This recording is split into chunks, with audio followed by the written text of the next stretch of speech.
perhaps didn't perform so well in the first game. Yeah. Kind of adjusting, settling in, and now bringing it in this next game. We head across to page 9. Do too great, honestly. He is just blown up. He did not perform well during World Cup qualifiers. That was, just over half a year ago, and he's proven me wrong, and I'm happy to say he's proven me wrong. I want to see an OC guy come out on today, and I mean, Luda's looking great. Look at his drop, though. I mean, that could be coming into it. He's craggy cliffs with only one other player. That is a very good POI. You see those shield barrels there. He's going to get full shield without even looting or using any of his shield, so it could be the drop, but he is an insane player, so I give him full credit. Massive. Well, it all depends where the circle goes. We have 5 seconds, and we'll see where the rotations are going to be. Craggy cliffs can be a little dangerous if you have a far rotation towards the south side of the map. We'll see if that comes to fruition here. As we were just watching Nyrox and Looter, #1 and #2 respectively in this tournament right now, Battle of EU versus Australia. Looter showing up in a big way. You get some feelings of a little bit of a booga type of feeling who came to his very first major 100%. LAN and came out on top of the first place finish. I agree, experience is important, but at the end of the day, if you just have those genes of performing, being clutch when it matters, if you can just stick to your game, anything can happen. We saw Booga do it at the World Cup. Perhaps we'll see Looter do it today. Yeah, he came out big yesterday in the Trio Pro-Am. Maybe that extra practice. I say it's his first LAN, but technically he had time on this gear yesterday and he won the first game. So he's proven me completely wrong there. Now we have K-Jack trying to take some shots. He's trying to get some shots off from Alec, trying to stay in the box if he can. Alec's trying to find his way in because he definitely has the health advantage right now. Yeah, K-Jack's in a pretty rough spot here. Alex playing this very well. K-Jack with no shields to his name, no ability to heal either, is in a pretty rough spot, you got to think here. But X for a shot, not going to matter. He just launched himself at Alec as if he had full health, full shields. Perhaps not the best decision. Even a headshot wouldn't have done it. Yeah, no, unfortunately, with that blue pump, he couldn't have taken down the 100 health. Did he just hit us with the default dance? Did you see that? I think he did. Alec did it for a little bit, just a teaser of the default dance. Maybe he'll get a better limb later and fully show it off. We'll have to see. So that looks like that was the fight for Weeping going down there. Now we're tuning into a fight, not on a name location. This looks just outside Sweaty. We have Colt trying to take it down Reese. Yep, Colt, of course, another popular Australian-New Zealand player who I believe participated last year in the Australian Open. Yep, he did definitely. And the other day as well, we were talking about that solo cash cup earlier against Epic Whale and Benji Fishy.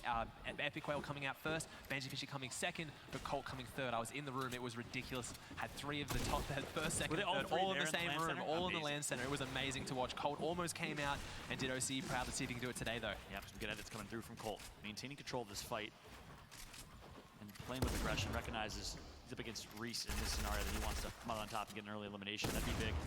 Siphon won't really do much for him. Storm Surge could certainly help. He's close to circle on the rotation, so he's sitting pretty right now. No reason to rush this fight necessarily, as he does have some time to play this one the right way. Yeah, I think some of these players starting to play this one a little bit slower now. Storm Surge hasn't actually, he's only been active once in the past 2 games, so it means you can play a little bit safer now. We still have 8-6 alive. The nade's coming out though, I say safer, as he gets into the box and takes him down. Colt picking up his 4th point so far, but Carry On, another OC player not far behind, trying to find his way in. Yeah, Carry On from Fury with an aggressive third party, just lets him rip, and by rip, I mean the grenades. Great shots and great grenades coming through, which really disrupted that fight, forced the fight, which actually ended up helping Colt out. Now they're in a pretty even scenario. Colt with high ground. Currently, Carry On gets coned in his own builds and then gets tagged. So great plays coming in from Colt, looking like a veteran here. As we've seen him compete on LAN before last year, he's doing well again here today. Yeah, definitely. He's got that epic tack as well. So right now has the shotgun advantage, but Carry On, that won't be too much with the health they're on. Either tack can easily do 100 damage with the headshot right now. So I don't think that'll play into effect too much. Neither of them seem to have spare shield, so it's going to come down to who can finish this off. This is the fight for Holy too. Whoever wins this will get the extra loot. And Holy, and the shot goes through. It just tagged him. Some of the pellets found their way around the stairs, but then Carry On comes out the top. You got to be kidding me. Carry On playing with aggression after Colt got a good shotgun shot in. Carry On edits out of his box and gains high ground and gets a tag on Carry On, evening out this fight. They are trading punch for punch right now. It's like a boxing match between these 2 titans. And it's going down slow, but Colt trying to knock him out there, not letting him get his meds off. I think Carry On only has, he has bandages, so he can't really get the med kit off. Going for the low ground, but he finishes him off. Colt comes out on top, picking up 2 eliminations there at Holy Hedges. But this player we can see on the minimap, it might not be over yet. Heard all these shots, saw the builds, might come in. We tune in with Hype now, who is actually Colt's squad mate. See if he can close it out. What an intense fight that was. Great job by Colt, getting 2 straight eliminations, winning 2 separate 1 versus 1s. Of course, got some help from Carry On with those grenades, but was able to come out on top. Shout out to Colt, on board with Height now, his duo, as you said, who's in a similar situation, but it looks like this one will not play out as a fight. I think they're going to kind of reset and play their lives here. Yeah, they're going to rotate away from that. See Repulse God nearby. Westy taking some shots as well, another OC play. This is definitely the OC side of the map right now. Westy choosing just to swim away. He's got a lot of experience. Westy's been playing this game competitively pretty much since competitive Fortnite was a thing. So he's using that competitive experience to know this fight's probably not one he wants to take. He wants to prioritize rotating into zone. Yeah, I don't want to belabor a point, but it's a key storyline here is, again, the aggression of the OCE region. Yep. We've seen it right there with Colt. We saw it right after with Carry carry on. And now we're seeing it again with Westy playing a little bit aggressive against Hype. Wolf currently in a fight against Hype. Gets what looked like a decent shot in, but did not connect. Just millimeters away from connecting for a headshot, it looked like. Yeah, we saw Cease take down Jarl in the feed too as well, so we got another big fight coming out there. That's two favorites for today's tournament, especially one of the OC favorites and one of the NA favorites. Westy, I said he used his competitive experience to lead this fight, but no, he wants to take it, and maybe so. He's got a Hype down, there it is. Westy picking up the big elimination on his OC teammate. He's going down, Wolf is in there as well. See if he can finish this one off. He's on the roof, trying to find which way he goes. Westy can't quite track him right now. Has the rockets if he wants to use those to try and get in. A big shot comes out. I love what I'm seeing from Wolf. In this situation, as soon as Westy thinks he has him stuck in a box and he's just going to chill, Wolf actually edits out of the box and regains high ground, much like we saw Colt do in that fight.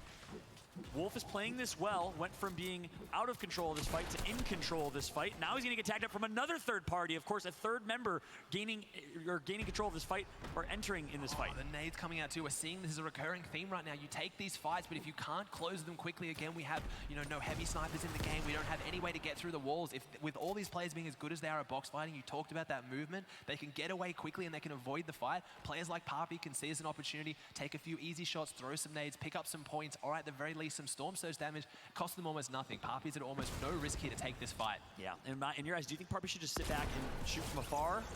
Now it's closed in there. Probably not now the fight's ended, but yeah, Papi could. He's going to see how it goes. He's definitely still up there on the hill. He's in zone. There's no reason to leave it. He's taking the snipe shot. He's going to... What he wants to probably do is try and get a shot or two, see if he can suss out, does Westy have shield? If you get an AR tag and you hear a shield tag, you probably leave, but if you see white tags, which means they've only got health, you might push it. That's a good see rifle eliminations there. Trapped coming out on top with 8. We talked about the advantage of controller player earlier, but with that aim, we're seeing a controller players come out on top in a big way today. I wonder, is that in this game or is that total in the series? And that's total in the series that I have to assume. 8 eliminations for Traps here as well. But yeah, controller definitely showing up today in a big way. Yeah, and I think you called out that fight perfectly, and I agree. I think in that situation, Papi does not want to put himself in a bad position by third party in that fight, putting himself in the midst of that river where he'd then be in a pretty bad spot in case another third party comes through. We've seen how many times players are getting third partied, aka a third person. Oh, great sniper shot. We hit those, Desire.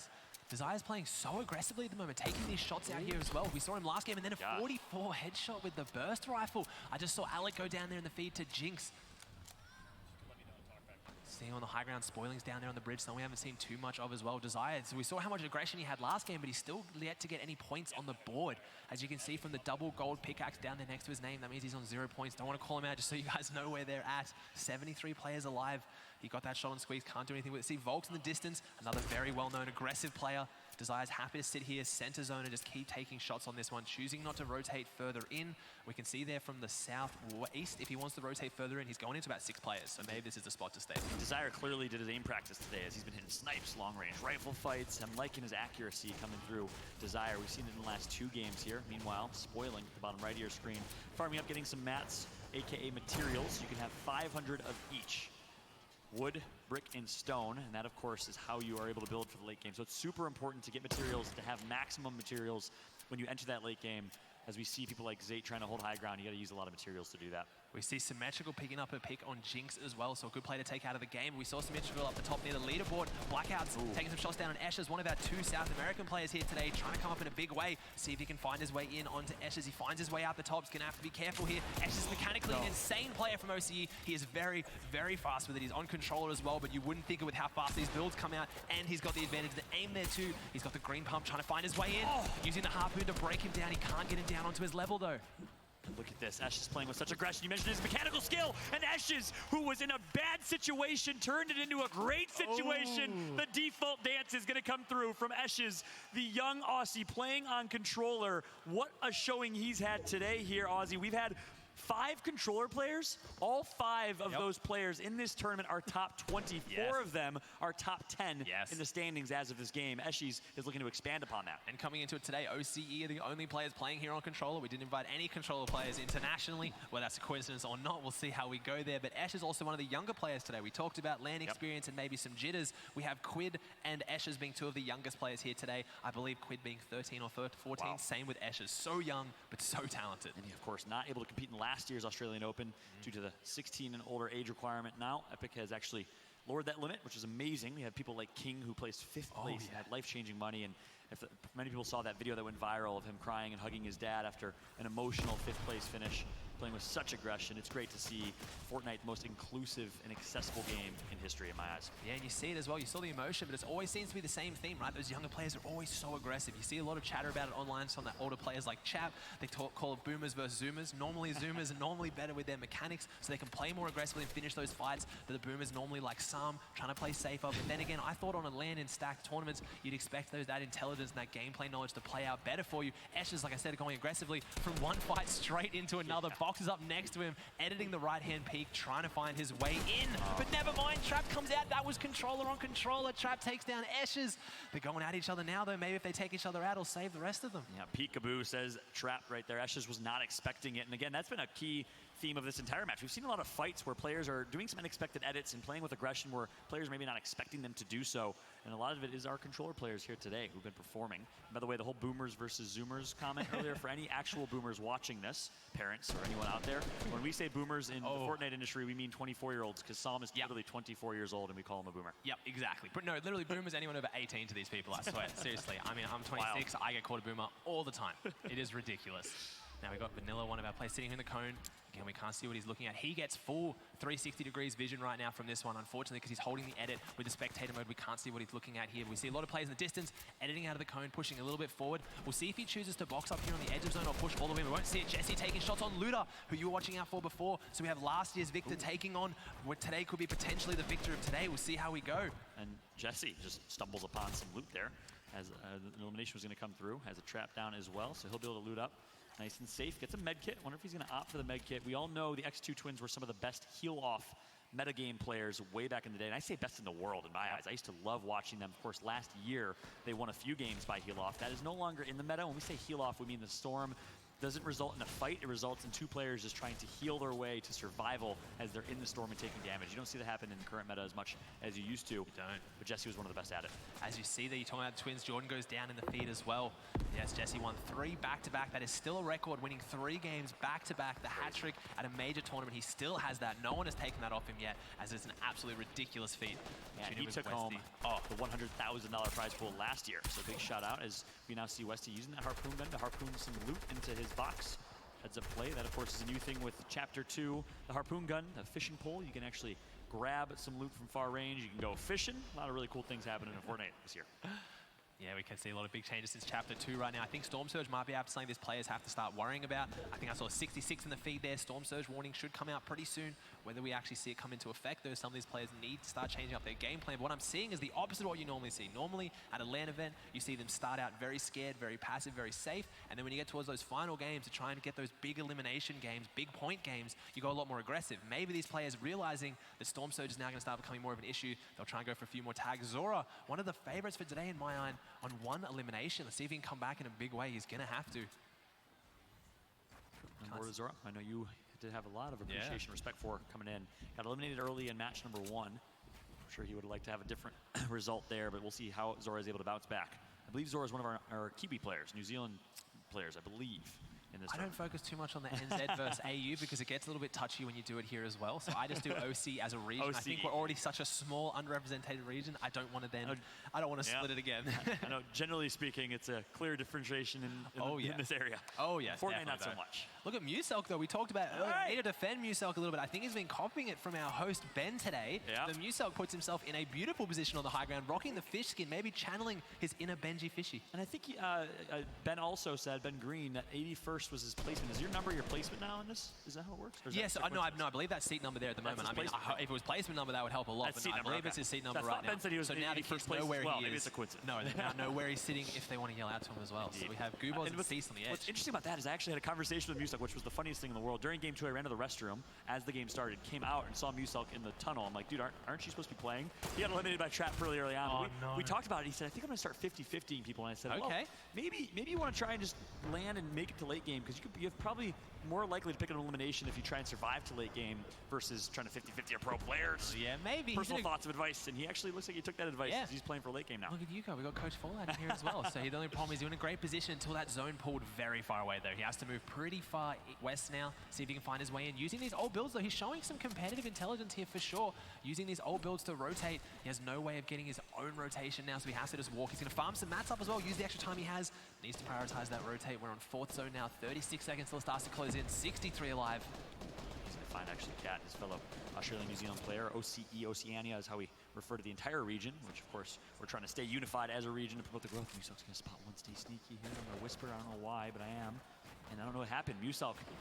We'll have to watch the feed. We'll see how it goes. We're now tuning into Luda, though, and Jesse. This is a big fight now, though. Luda, one of the leaders right now, going against Jesse, last year's winner. This could be an insane fight right now. I don't think they're in zone either. They were more towards that western edge with Weeping. See how it goes. We didn't see Musalk go down so far. I don't think we can see the feed from this angle. Alice rolling up, though, as well. And then you see Slayer there. That's the problem. Trying to get eliminations. This end game, you have to take box fights like this. Box up next to him. Take the fight so you're secure from all angles around you. You don't want to get shot from a distance or third party, which we've seen as a theme for today. There's the Storm Surge I was talking about. 62 below. Then you start doing some more damage. Look at Desire, though. On the top side of your screen, he's on 25. And there, oh no, he gets a snipe. What? Desire picked up that elimination on Luda. Luda goes down just like that. And Desire picks up the 50 health from the Cypher. I told you he put his aim practice in today. As he is not missing snipe shots. That is a crucial shot because he only had 40 HP to his name total, and that was all shield. So great job by Desire. Picked up an elimination in Cypher to follow. He's rewarded, and he's not done yet. Cypher, Desire now, gonna loot up, get some shield. That is massive. 784 damage above the damage threshold. He is putting in absolute work right now. He's doing some serious damage, and out of all the damage we've seen, though, that's his first point. So how much damage we've seen him do, that's his first elimination to reward him for it, though. But it was in a big way, and it's going to turn this tournament on its head with Luda going down. Jesse now having to fight Alice. I think they both pushed in for the loot there, and with so little rotation in the game right now, you need to pick up the mats on the eliminations. You do get Jesse only 28 above Storm Surge, though. He needs to take the spike, goes around with the right-hand peek with the edit, and now he's stuck in his own box. Alice trying to get in, but the shots come out. 22 health, has the flobs in the mini if he has time to get them off. He does. Looks like Alice can heal up a little bit. Still can't believe Desire went from such a bad situation to a great situation. So I wonder if Desire's going to try and third party this. He's so close to that fight. Instead, he's just going to rotate and play for late game. Going to get tagged up by Zora, though. Zora's been getting Storm Surge tags, so Zora's trying to go aggressive right now. That shotgun shot, see how you see the purple lightning bolt or pink lightning bolt coming out? He's taking 10 damage every second until he does enough damage to get above that threshold. I told you this game they're playing a lot more safe. That is the risk. If you play safe and you don't deal damage, you then have to deal with Storm Surge. We mentioned how aggressive the Australian region is, but the X2 Twins are kind of the exception to that rule. They typically like to play passive and play for late game. That's why we saw Jesse below the threshold, ended up getting above that threshold with some good shots on Alice. Alice lived to see another day. Other players, TSM Zexro from Long Island, flew all the way over from Virginia, currently living in Virginia to be close to that. Flew in yesterday and has played a trio pro-am and is now playing the solo. So we'll see how he plays out. Jesse getting shot hard here. He's rotating and he has the meds, he has the shields, has the material. So if he can survive here, he's looking good. Half zone pulls towards that southeast edge and he needs to get into it. Another player still alive here we saw is Epic Whale. Epic Whale and Benji were two players I saw when you posted on Twitter about predictions. Everyone was putting these two in their top 3. We haven't seen them place top 3 yet. I'm excited to see if Epic Whale and Benji Fish can live up to those high expectations. Two amazing players. Definitely. I saw Saf up there. Someone else has a lot of expectation on him right on top of that tower. Look at him up there. He has full control. And Musalk in a beautiful position again. 100 health, 100 shield in the zone on high ground. He's doing so well right now. He has 2 eliminations. Yeah, he's popping off. Musalk doubled his expectations. He wanted 1 elimination in 6 games. He has 2 in this game alone. Let's get some energy in the crowd for Musalk. He needs it. He's showing up in a big way. Let's go. He's doing really well today. A lot of people counting him out. He's holding up well. They do seriously well. Obviously, king of the meme strats. This doesn't look like very memey to me. This looks like a solid strategy. This is where any player in this lobby would want to be right now. Get a great shot coming through here. We see Jesse taking some serious damage again, though. He just can't find his way into these zones. He's got the shields, but he's going through them quickly. That's pretty much it now. He's going to have 1 big pot to his name and only 43 health. Yep, tough situation. Musalk is hitting snipes from across the map here. He's not done yet. He is showing up in a big way here in game number 3. We'll see if he can continue to roll as he's now just letting him rip.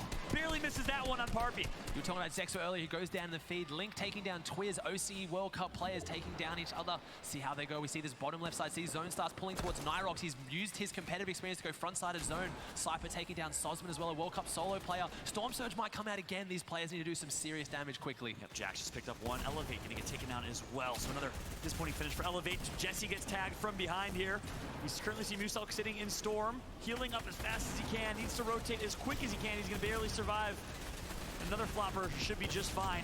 Meanwhile, Jesse really tagged up in a tough spot. The action is going to break down here, and look how far that rotation is to the circle from some of these players. Jesse's got to try and get some damage in here. He needs to get forward. Airwax, I believe, is a player that's holding him out, but there's so many people here I can't tell. No, it's Sync. It's one of his fellow OC players holding him down. The RPG comes out and takes him out. H-King rotating frontside his own. And Musel tarping on the high ground. You talked about high ground not being a huge advantage, but Musel using it in a big way, making it to rotating zones in one of the most stacked solo tournaments we've seen. Cease taking down Will. Jack's taking down Christ. We've got so many names going down now. Epic Werewolf player you were looking for just goes down the feed as Musel trying to find his way in. No! Goes down to Storm, unfortunately. Nyrock's going down too now. And look at the kill feed at the top left of your screen right now. On board with Worthy. Worthy with high ground in a good spot, but getting tagged up. The circle's going to flank now. On aimbot gets a good shot in. It's the flopper play I was talking about. He takes the high ground late with the floppers. Yeah, exactly right. Now there's only 7 players left in this lobby. A lot of Australian players still left. Volks is one of them, raised by Kings. Volks trying to do his thing. 3 players in the Storm. Volks probably in the best position to win this game. We'll see if he can close it out. But it is going to be H-King with rockets from high ground. H-King trying to close one eye. He's up there as well. The shots coming out from behind. Someone taking high ground late off him. He has no materials. He's dropping down. Needs to find this elimination. Use the minion Storm. He's taking a fair bit of Storm damage though. Volks is just in front of him. Trying to find his way in. The shots come out. He can't even see who's doing it. It's Worthy. It's OC on OC. Worthy trying to finish it off on Volks. He's just in front of him. He can't get it. There's someone still alive, I believe, higher up. He is back in Storm. We haven't got eyes on him. It's Ruri. Japan's very own Ruri. He's going to try and drop the floor underneath him. Currently going to be able to finally do it. Worthy versus Ruri in a 1 versus 1. How epic is this? Australia versus Japan. Ruri's going to get RPG'd, trying to survive with high ground. Has a great amount of mats to his name as well. He's got 6 floppers too. He can take a fair bit of Storm if he has to. With those mats and that high ground, he can hold it. There is nothing Worthy can do to get him down, but Worthy has 7 materials, takes the shots though, lasers him as he falls down. The shots come out. He needs to break this tarp right now. Ruri has all the advantage on the high ground, but Worthy's not looking like he does. He's doing the best. He knocks him out again. Ruri shoots and catches himself. This is 2 of the best players I've ever seen. And you got to think Worthy is in a pretty tough situation here. Ruri should be able to close this one out, but Worthy is going to put some damage on Ruri, who keeps healing up, and there you have it. Ruri comes out on top. What an epic 1 versus 1 fight to close that out. Congratulations to Japan's Ruri. He's got 15 points there. We know 10 is how many you get for the Victory Royale, so he has 10 points plus the 2 eliminations. So he went from 3 points in the first 2 to now 12 in the final. See how he goes with this one. Sorry, 13. So see how he closes this one out. That was an insane game. Japan coming out on top in a big way. See if they can find out how they go. Ozzy, I have a note on my notepad here as a talking point that I wanted to chat with you if we had time about our standings. Europe was in 1st, North America was in 3rd, and the rest was Australia and New Zealand. The key point coming into this, where's Asia? Now, Ruri comes out on top and shakes things up quite significantly. Again, much like the Australian